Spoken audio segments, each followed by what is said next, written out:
Good evening students. আশা করি সবাই ভালো আছো।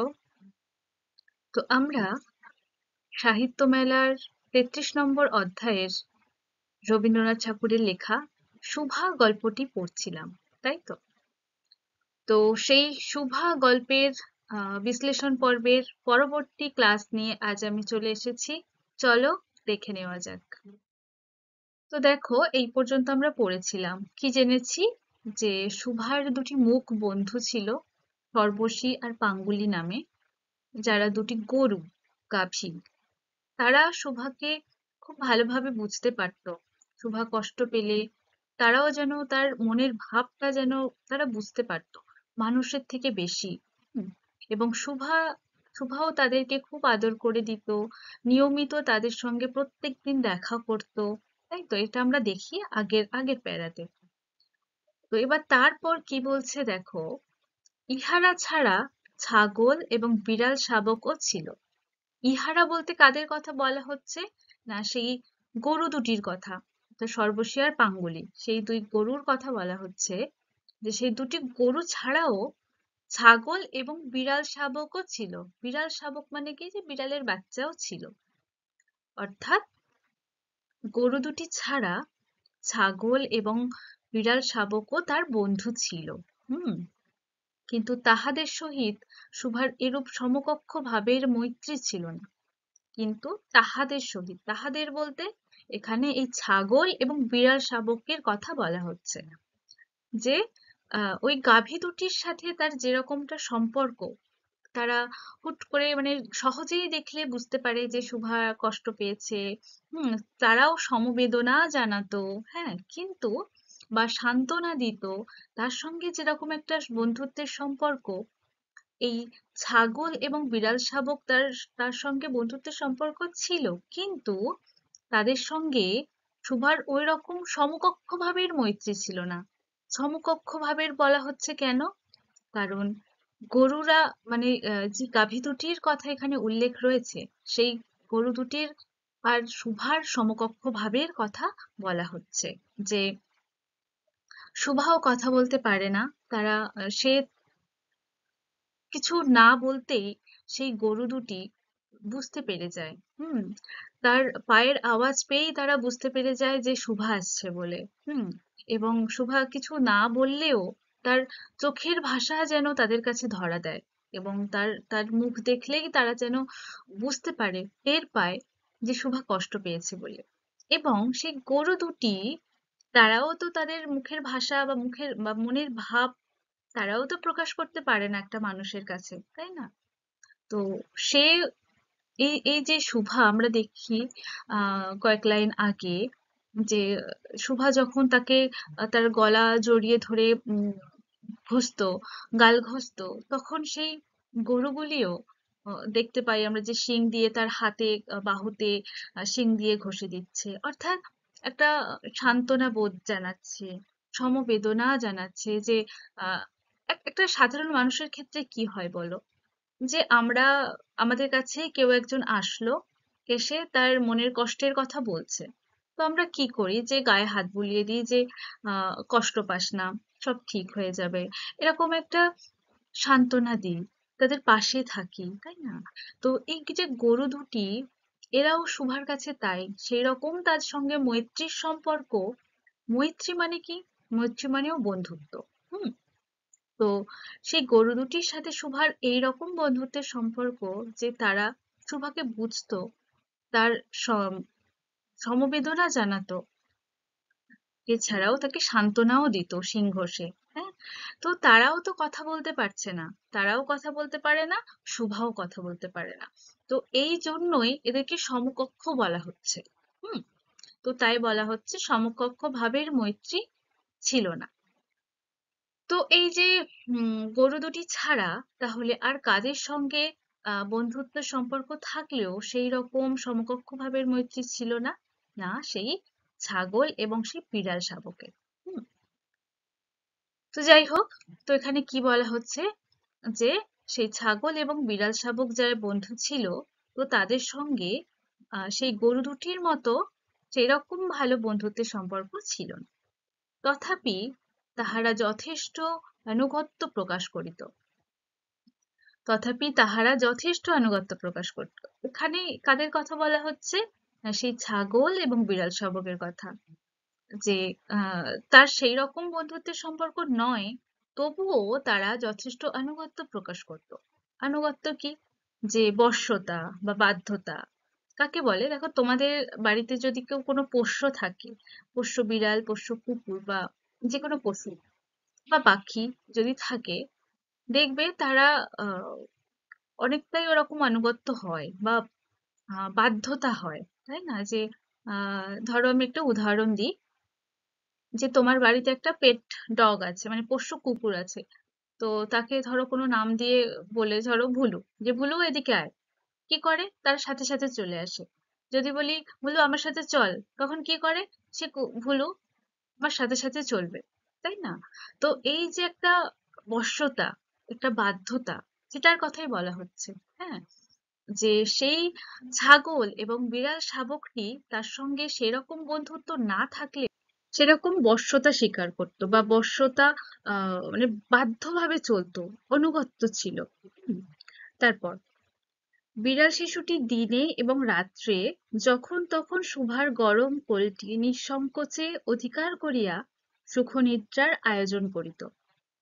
যে সেই বিড়াল শিশু বা বিড়াল শাবক যেটা বলা হয়েছে, অর্থাৎ বিড়ালের বাচ্চা, একটা ছোট্ট বিড়াল, যে সুভার কাছে থাকতো সব সময়, তার সঙ্গেও একটা বন্ধুত্বের সম্পর্ক ছিল। সে গাভীতুটির মতো অতটা না হলেও কিন্তু তার আহ আনুগত্য ছিল। হুম, তো কি করতো বিড়াল শিশুটি? দিনে এবং রাতে যখন তখন সুভার গরম কোলটি নিঃসংকোচে অধিকার করিয়া নিত। অর্থাৎ বিড়ালরা দেখো একটু মানুষের গা জড়ানো হয়, তারা মানুষের সংস্পর্শে থাকতে ভালোবাসে। এবং বিড়ালের বাচ্চা যেহেতু, তারা তো আরোই। দেখবে কারোর বাড়িতে যদি পোষ্য বিড়াল থাকে, তাহলে তোমরা জানবে যে বিড়ালরা বিশেষ করে মানুষের কোলের মধ্যে ঘুমাতে ভালোবাসে, অর্থাৎ কোলটা গরম হয় এবং সেজন্য কোলের মধ্যে ঘুমাতে ভালোবাসে।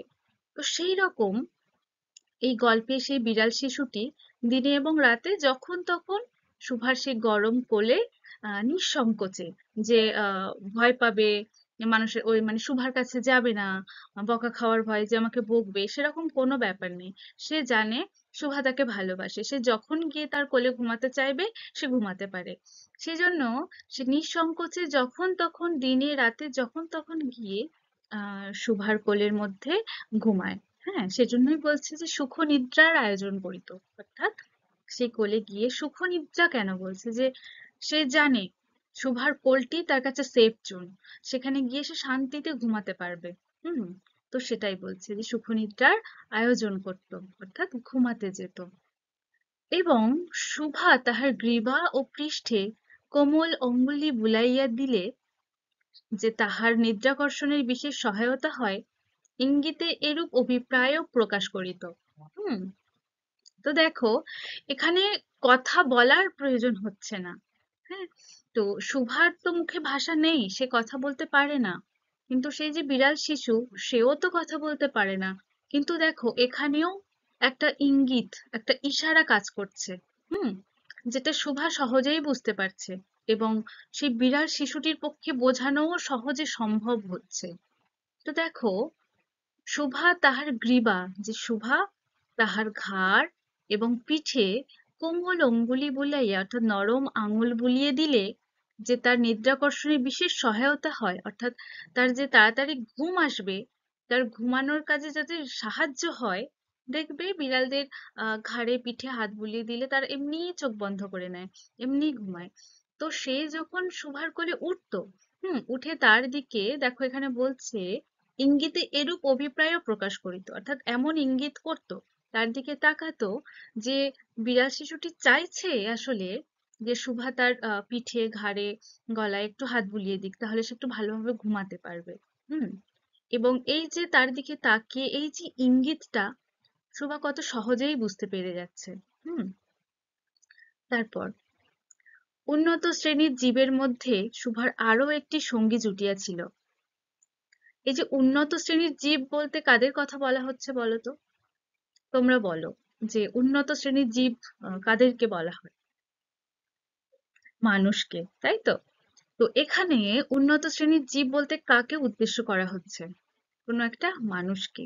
হুম, যে কারণ এখানে উন্নত শ্রেণীর জীব বলে উল্লেখ করা হচ্ছে এই কারণেই, কারণ যে সমাজের সাধারণ যারা মানুষ, এমনকি তার নিজের মাও, তারা তো সুভাকে কদর করতো না, তার গুণ বুঝতো না, তাকে বকাবকি করতো, তাই তো?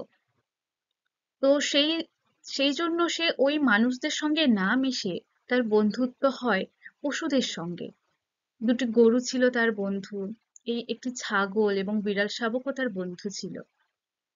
এবং এখন আমরা জানতে পারছি যে উন্নত শ্রেণী জীবের মধ্যেও সুভার একটা সঙ্গী জুটেছিল, অর্থাৎ কোনো একটা মানুষের মধ্যেও সুভার একটা, মানে কোনো একটা মানুষ সুভার সঙ্গী হিসাবে জুটেছিল।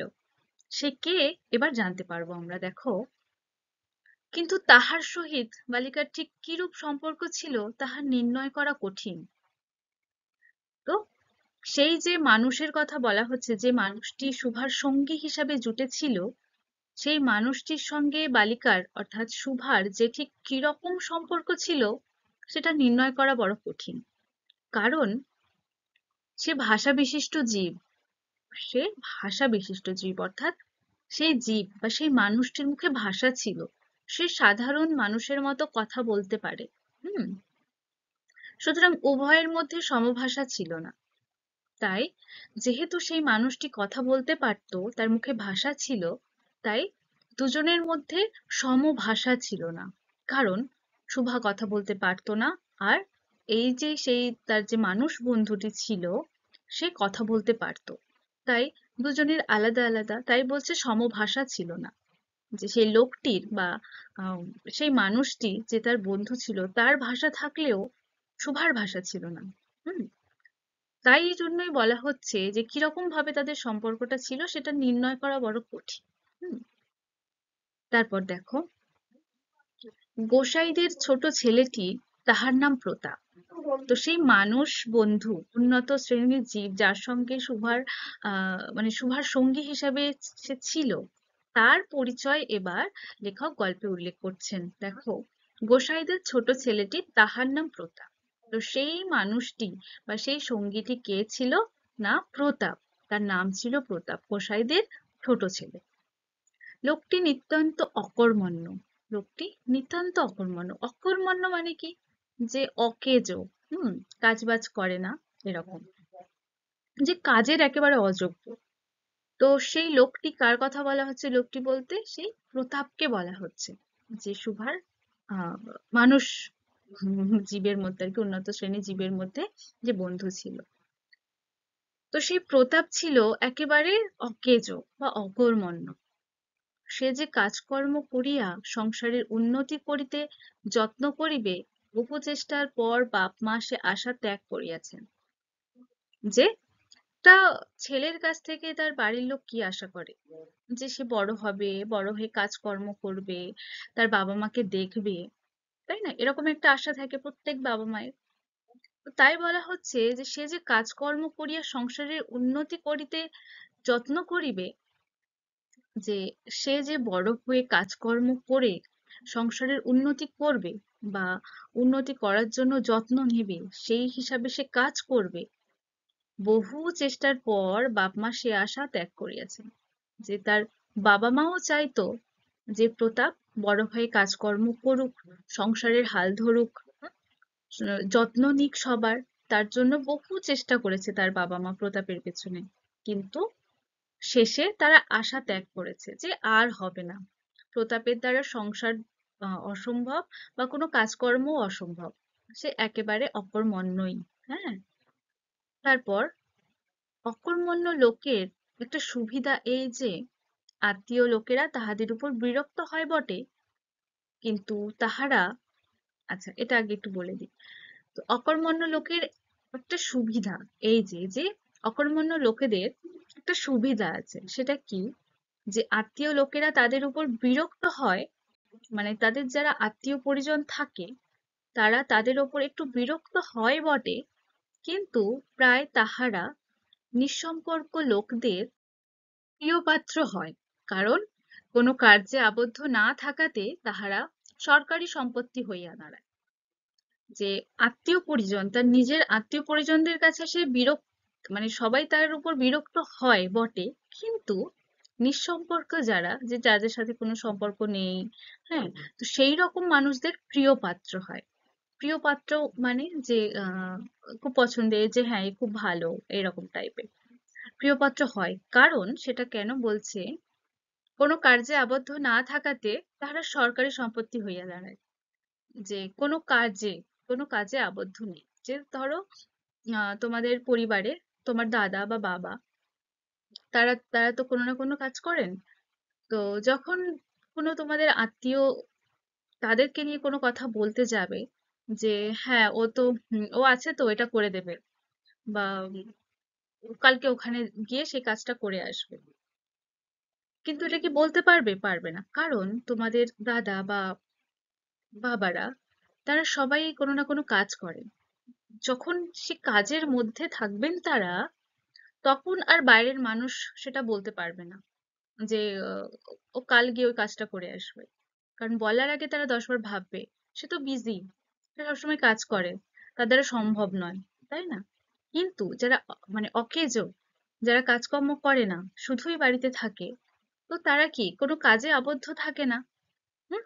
যে একটা নির্দিষ্ট মানে একটা সময়ের মধ্যে সীমাবদ্ধ হয়ে যে সোম থেকে শনিবার কাজ তার, ছুটি নেই, রবিবার একদিন ছুটি, এরকম কোনো সময়সীমা নেই, কোনো নির্দিষ্ট কোনো কাজ নেই তার।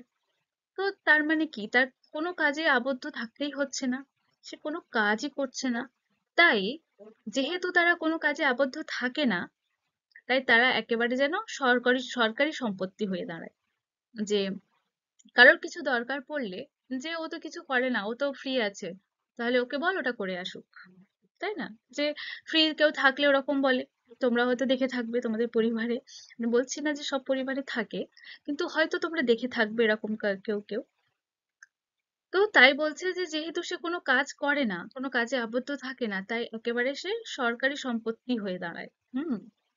আহ, কারণ বলা হচ্ছে যে সরকারি জিনিস উম, যে সবাই খুব একটা গুরুত্ব দেয় না, বা যে আছে থাকবে আবার পাবো এরকম ব্যাপার থাকে, তো সেই জন্য বলা হচ্ছে যে সরকারি সম্পত্তি হয়ে দাঁড়ায়, যখন ইচ্ছা তখন তাকে নিতে পারবে এরকম। শহরে যেমন একাত্রা গৃহ সম্পর্কহীন সরকারি বাগান থাকা আবশ্যক, তেমনি গ্রামে দুই চারিটা অকর্মণ্য সরকারি লোক থাকা বিশেষ প্রয়োজন। হুম। যে শহরে যেমন একাত্রা গৃহ সম্পর্কহীন সরকারি বাগান থাকা আবশ্যক, কেন বলা হচ্ছে, যে শহরে তোমরা দেখবে যে এতটুকু ছোট্ট জায়গারও অনেক মূল্য, এবং সেটা কারো না কারোর, সেটা সরকারি নয়। এবং যে তুমি দেখবে তোমরা যে ছোটখাটো একটা মাঠ, ধরো মাঠ দিয়েই উদাহরণ দিই, যে একটা ছোটখাটো মাঠ, সেখানে তোমরা এমনি এমনি খেলতে চলে গেলে, তোমাদের কি খেলতে দেবে তারা? একদম নয়। কারণ সেটা কোনো একটা লোকের কেনা, সেটার অনেক মূল্য, সে খামোখা অন্য লোকজনদেরকে তার সেই ছোট জায়গাটাতে কেন খেলতে দেবে? তাই দেওয়া হয় না। তো দেখা যায় শহরে বেশিরভাগ যে সেরকম কোনো বাগান বা সেরকম মাঠের খুবই অভাব, তাই না? তো সেই জন্য লেখক এখানে বলছেন যে শহরে যেমন একাত্রা গৃহ সম্পর্কহীন সরকারি বাগান থাকা আবশ্যক, যে শহরে যেরকম একাত্রা গৃহ সম্পর্কহীন, অর্থাৎ যে কারোর নয় সেটা, কোনো বাড়ির সঙ্গে কারোর সঙ্গে সেটা সম্পর্ক থাকবে না, সেরকম একটা বাগান, সরকারি বাগান, যে যে খুশি সেখানে যেতে পারবে, যে খুশি সেখানে খেলতে পারবে, যা খুশি করতে পারবে, সেই রকম একটা সরকারি বাগান যেমন শহরে থাকা আবশ্যক, তেমনি গ্রামে দুই চারিটা অকর্মণ্য সরকারি লোক থাকা বিশেষ প্রয়োজন। যে তেমনই গ্রামেও দুই চারটা বা দুটো চারটে এরকম অকর্মণ্য বা অকেজো আহ, সরকারি লোক থাকার বিশেষ প্রয়োজন। সরকারি বলা হচ্ছে কেন, যে সেই রকম যে যখন যে ডাকবে, যে কাজে ডাকবে সে সে কাজে যেতে পারবে। হুম। তার তো কোনো কাজ নেই, তাই তাকে সরকারি লোক বলা হচ্ছে। তাই লেখক এমনটা করে বলছেন। তারপর কাজকর্মে আমোদ অবসরে যেখানে একটা লোক কম পড়ে, সেখানেই তাহাদিগকে হাতের কাছে পাওয়া যায়। যে কোনো কাজকর্মে, কোনো কাজকর্ম হচ্ছে সেখানে আমোদ অবসরে, যে আনন্দ আপ্লুতর অবসর সময়, হ্যাঁ, যে যখন আমোদ আনন্দ আপ্লুত এই সমস্ত শেষ, সেই তারপরে যেখানে একটা লোক কম পড়ে, হুম, যে ধরো সবাই মিলে হই হুল্লোড় করা হচ্ছে, তারপরে কিছু একটা কাজ পড়ে গেল, তারপর সেখানে যখন একটা লোক কম পড়ে যায়, সেখানে তাদেরকে হাতের কাছে পাওয়া যায়। কারণ তার তো কোনো কাজ নেই, যারা কাজের মানুষ তারা যে যার কাজে সে তার চলে যায়। কিন্তু যারা অকর্মণ্য হয়, বা মানে লেখকের কথায় যারা আহ কাজবাজ করে না, তারা কি হয় না, তাদেরকে হাতের কাছে পাওয়া যায়। হ্যাঁ, তারপর প্রতাপের প্রধান শখ ছিপ ফেলিয়া মাছ ধরা। তো সেই প্রতাপ, যাকে অকর্মণ্য বলা হচ্ছে, যে সংসারের দায় দায়িত্ব যত্ন কিছুই নেয় না, সেই প্রতাপ, যার প্রধান শখ ছিল ছিপ ফেলে মাছ ধরা। ছিপটা কি? মাছ ধরার একটা লম্বা দণ্ড বিশেষ। দেখবে তোমরা যে বেত বা বাঁশের কঞ্চি লম্বা করে কেটে, বা যে কোনো গাছের ডাল দিয়ে, মানে লম্বা শক্ত পাকাপোক্ত একটা উম লম্বা দণ্ড বিশেষ থাকলেই তার মাথায় সুতো দিয়ে এবং শেষে বড়শি হয়। তোমরা দেখে থাকবে, সেই বড়শি টাঙিয়ে মাছ ধরা হয়, বড়শিতে খাবার লাগিয়ে পুকুরে বা নদীতে যেখানে খুশি ফেলা হয়, সেটা দিয়ে মাছ ধরা হয়। তো সেই প্রতাপের সেই প্রধান শখ ছিল সেই ছিপ পেলে মাছ ধরা।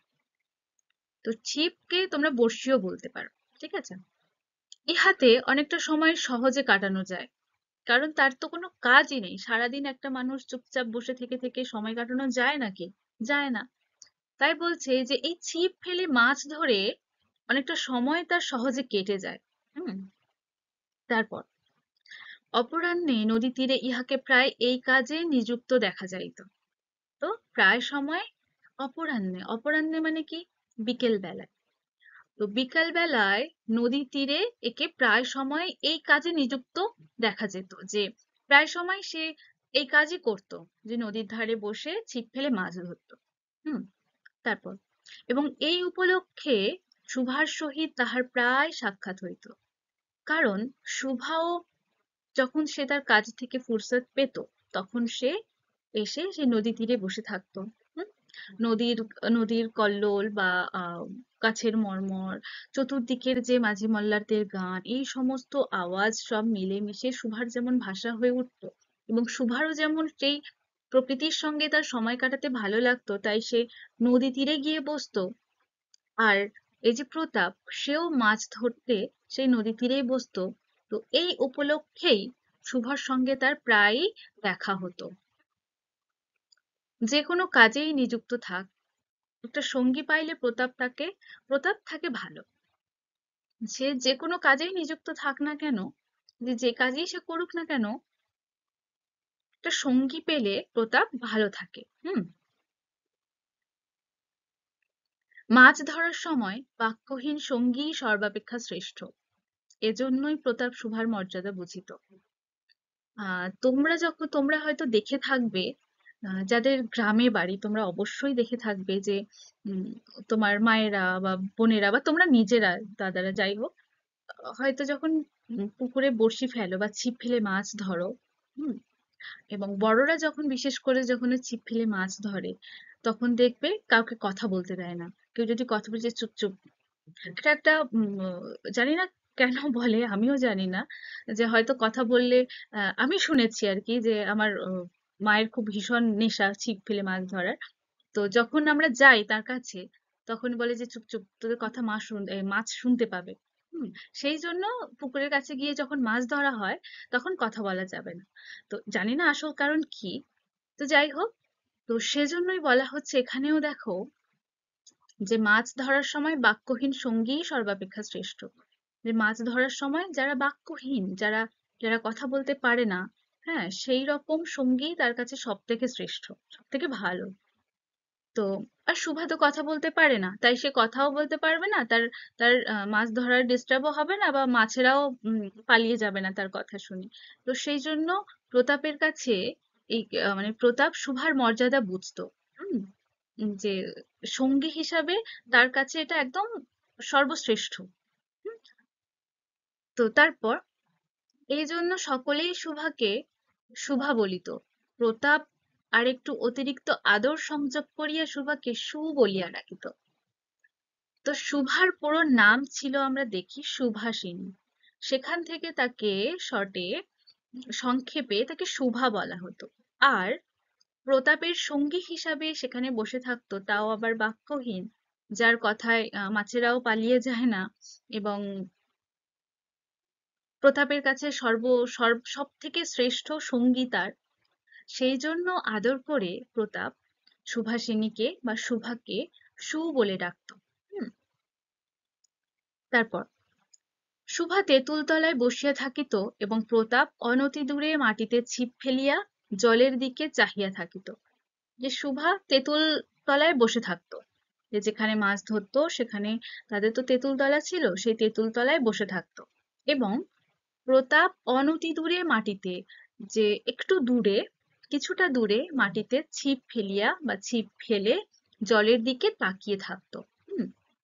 কারণ সেই একটা লম্বা মতো চোঙা বলে, চোঙা না চোং কিছু একটা বলে, যেটা উপরে ভাসে, আর বড়শি যেটা জলের নিচে যায়, এবং যখন মাছ সেই জলের নিচে বড়শিটাকে টানে, সেই চোঙা জাতীয় যেটা থাকে সেটা যখন ডুবু ডুবু হয় তখনই বোঝা যায় যে মাছ ধরেছে বা মাছ ধরতে পারে। তো সেজন্যই বলা হচ্ছে যে মাটিতে সে ছিপ ফেলে জলের দিকে একভাবে তাকিয়ে থাকে সেই চোঙাটার দিকে, যে কখন সে একটু ডুবু ডুবু হবে, সে টান দিয়ে মাছটা ধরবে। হুম। তারপর প্রতাপের একটি করিয়া পান বরাদ্দ ছিল, শুভা তাহা নিজে সাজিয়া আনিত। যে প্রতাপ পান খেতে ভালোবাসতো, এবং তার এটা ধরা বাঁধা ছিল যে প্রত্যেকদিন সে একটা করে পান খাবে। আর সেই পানটা শুভা নিজে সেজে আনতো। হুম। তার জন্য। এবং বোধ করি অনেকক্ষণ বসিয়া বসিয়া চাহিয়া ইচ্ছা করিত প্রতাপের কোনো একটা বিশেষ সাহায্য করিতে, একটা কোনো কাজে লাগিতে, কোনো মতে জানাইয়া দিতে যে এই পৃথিবীতে সেও একজন কম প্রয়োজনীয় লোক নয়। যে এটা শুভার মনের কথা। হুম। তো শুভা যে প্রতাপকে পান সেজে এনে দিত তাতে সে খুশিই হতো।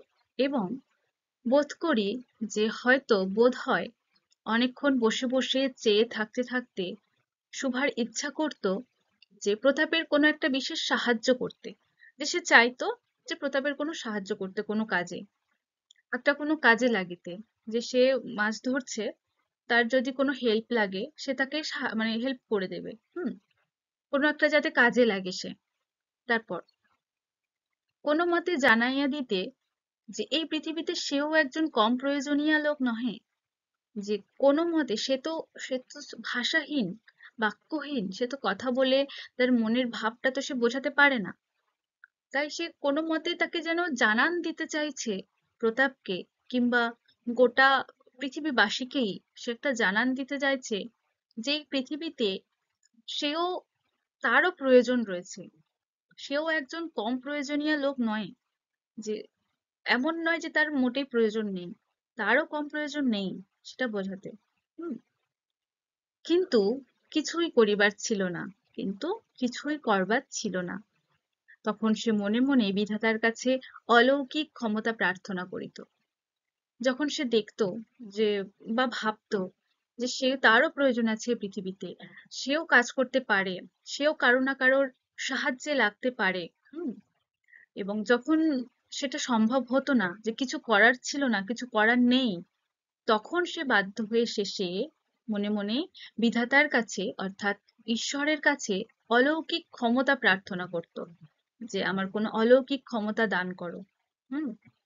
অলৌকিক ক্ষমতা বলতে কিরকম, যে হুট করে আমি আহ এমন ক্ষমতা থাকবে যে আমি কথা বলতে পারবো, বা দেখো না এখন তো কত রকমের সিরিয়াল, মুভি তৈরি হচ্ছে, যে অলৌকিক ক্ষমতা থাকছে, হুশ করে দিচ্ছে আগুন জ্বলে যাচ্ছে, মানে এইরকম টাইপের আর কি।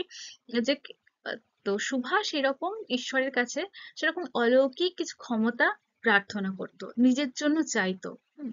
যাই হোক, তারপর মন্ত্রবলে সহসা এমন একটা আশ্চর্য কাণ্ড ঘটাইতে ইচ্ছা করিত, যাহা দেখিয়া প্রতাপ আশ্চর্য হইয়া যাইত। বলিত, তাই তো, আমাদের সুভির যে এত ক্ষমতা তাহা তো জানিতাম না। দেখো, শুভারও মনে কত ইচ্ছে যে গোটা পৃথিবীকে জানান দিতে যে সে কিছু কাজ করতে পারে, তার প্রয়োজন আছে। তো সেজন্য সে দেখতে পাচ্ছে কিছু করার নেই, তাই সে ঈশ্বরের কাছে অলৌকিক ক্ষমতা প্রার্থনা করছে যে কোনো একটা মন্ত্র বলে দেবে এবং হঠাৎ এমন কিছু একটা আশ্চর্য কাণ্ড ঘটিয়ে ফেলবে সে, যাতে সেটা প্রতাপ দেখে আশ্চর্য হয়ে যায় এবং আশ্চর্য হয়ে গিয়ে বলে যে তাই তো, আমাদের সুবীর যে এত ক্ষমতা আছে তা তো জানতাম না। হ্যাঁ, যে অবাক হয়ে যাবে মানুষ, তার দেখে ভালো লাগবে, সেরকমটা ইচ্ছা আছে সুভার। তারপর মনে করো, সুভা যদি জলকুমারী হইতো, আস্তে আস্তে জল হইতে উঠিয়া একটা সাপের মাথার মণি ঘাটে রাখিয়া যাইত। প্রতাপ তাহার তুচ্ছ মাছ ধরা রাখিয়া সেই মানিক লইয়া জলে ডুব মারিত এবং পাতালে গিয়া দেখিত, রূপার অট্টালিকায় সোনার পালঙ্কে কে বসিয়া? আমাদের বাণীকণ্ঠের ঘরে সেই বোবা মেয়ে সু, আমাদের সু, সেই মণিদীপ্ত গভীর নিস্তব্ধ পাতালপুরীর একমাত্র রাজকন্যা। তাহা কি হইতে পারিত না? তাহা কি এতই অসম্ভব? তো বলছি, এটা সুভার মনের ভাবনা, সুপ্ত ভাবনা, যে মনে করো সে এটাও ভাবছে, মানে এতক্ষণ ঈশ্বরের কাছে অলৌকিক ক্ষমতা চাইছে, বা এটাও চাইছে যে মন্ত্র বলে হঠাৎ যদি আমি কিছু একটা ঘটাতে পারি, তার জন্য আহ প্রতাপ আশ্চর্য হয়ে যাবে এবং খুশি খুশি তাকে প্রশংসা করবে। এবং তারপরে সে আরো ভাবছে, ভাবনার তো মানুষের শেষ নেই না, এবং সে তো কথা বলতে পারে না, তার ভাবনাই তো একমাত্র কাজ। সেটাই তার সম্বল। সে শুধু ভাববে, কল্পনা করবে, কল্পনার জগৎটাই তার কাছে সব। তো শুভা ভাবছে এবং বলছে যে মনে করো, শুভা যদি জলকুমারী হইতো, অর্থাৎ সে যদি জলের কন্যা হতো বা জল আহ, রাজকন্যা বলা যায়, যে জলপরী টাইপ। হ্যাঁ, তো শুভা যদি জলকুমারী হইতো, আস্তে আস্তে জল হইতে উঠিয়া একটা সাপের মাথার মণি ঘাটে রাখিয়া যাইত। যে সে যদি জলকুমারী হতো, তাহলে সে আস্তে আস্তে জল থেকে উঠে এসে একটা সাপের মাথার মণি ঘাটে রেখে যেত। প্রতাপ তাহার তুচ্ছ মাছ ধরা রাখিয়া সেই মানিক লইয়া জলে ডুব মারিত। যে প্রতাপ যে এই মাছ ধরছে সেটা তখন এতই তুচ্ছ হয়ে যেত, সেই তুচ্ছ মাছ ধরা রেখে সেই যে সাপের মাথা থেকে রাখা মণি ঘাটে, সেই মণি বা মানিক নিয়ে জলে ডুব দিত এবং পাতালে গিয়া দেখিত, রূপার অট্টালিকায় সোনার পালঙ্কে কে বসিয়া? এবং সেই মানিক নিয়ে যখন পাতালে, মানে জলে ডুব দিত, গিয়ে পাতালে গিয়ে যখন দেখতো যে একটা রূপার অট্টালিকা, অর্থাৎ রূপোয় গড়া এক অট্টালিকা, সেই অট্টালিকায় সোনার পালঙ্কে কেউ বসে আছে। কে বসে আছে? না, আমাদের বাণীকণ্ঠের ঘরের সেই বোবা মেয়ে সু, যে সেই সোনার পালঙ্কে বাণীকণ্ঠের ঘরের সেই বোবা মেয়ে সু, অর্থাৎ শুভা বসে আছে, সেটা সে দেখবে। আমাদের সু সেই মণিদীপ্ত গভীর নিস্তব্ধ পাতালপুরীর একমাত্র রাজকন্যা, এবং সেই শুভা বা বাণীকণ্ঠের সেই বোবা মেয়ে, প্রতাপের সেই সু, যে কিনা সেই মণিদীপ্ত গভীর নিস্তব্ধ পাতালপুরীর, হ্যাঁ, অর্থাৎ সেই পাতালপুরীর জলের তলায়, পাতালে, সেই পাতালপুরীর নিস্তব্ধ পাতালপুরী কেন বলা হচ্ছে? কারণ জলের তলায়। হুম এবং সেখানে তো সাধারণ মানুষের শোরগোল থাকবে না, তাই কি সেটা নিস্তব্ধ হবে। তো সেই নিস্তব্ধ পাতালপুরীর একমাত্র রাজকন্যা হলো শুভা, অর্থাৎ সু। হুম তাহা কি হইতে পারতো না? তাহা কি এতই অসম্ভব? শুভা আবারও ভাবছে যে সেটা কি হতে পারতো না, সেটা এতই অসম্ভব, হতেই পারে তো। হুম তার মনের ইচ্ছা। আসলে কিছুই অসম্ভব নয়, কিন্তু তবুও সু প্রজাশূন্য পাতালের রাজবংশে না জন্মিয়া বাণীকণ্ঠের ঘরে আসিয়া জন্মিয়াছে। যে আসলে কিছুই অসম্ভব নয়, যে এই সব কিছু সম্ভব হতে পারত, কিন্তু তবুও সু, অর্থাৎ শুভা, প্রজাশূন্য পাতালের রাজবংশে না জন্মিয়া, যে সেই পাতালপুরীর একমাত্র রাজকন্যা, অর্থাৎ রাজবংশ, হুম তো সেই পাতালের রাজবংশে না জন্মে বাণীকণ্ঠের ঘরে এসে জন্মেছে, এবং গোসাইদের ছেলে প্রতাপকে কিছুতেই আশ্চর্য করিতে পারিতেছে না। কারণ তার তো এগুলো তার কল্পনা জগৎ থেকে তোলা কিছু কথা। হুম তার কল্পনা থেকেই সে বলছে, তার ইচ্ছে যে কাশ সে এগুলো করতে পারতো, কাশ সে প্রতাপকে এরকম আশ্চর্য করে দিতে পারতো। হ্যাঁ, তো তাই বলা হচ্ছে যে না, সে তার তার সে কল্পনা জগৎ থেকে ফিরে আসে, তার ধ্যান ভঙ্গ হয়, তার স্বপ্ন ভঙ্গ হয়, এবং সে বর্তমানে যেটা সেটাই তার মাথায় আসে যে না, সে সেই পাতালের রাজবংশের একমাত্র রাজকন্যা নয়, সে রাজবংশে জন্মায়নি, সে বাণীকণ্ঠের ঘরে এসে জন্মেছে। এবং গোসাইদের ছেলে প্রতাপ, সেই প্রতাপকে সে কিছুতেই আশ্চর্য করতে পারছে না, কারণ তার কাছে কোনো মন্ত্রবল নেই, কোনো অলৌকিক ক্ষমতা নেই, যেটা বাস্তব সেটা বাস্তব। তো আজকে এই পর্যন্ত। তো আশা করছি সবাই বুঝতে পারছো গল্পটি বা গল্পের বিশ্লেষণ।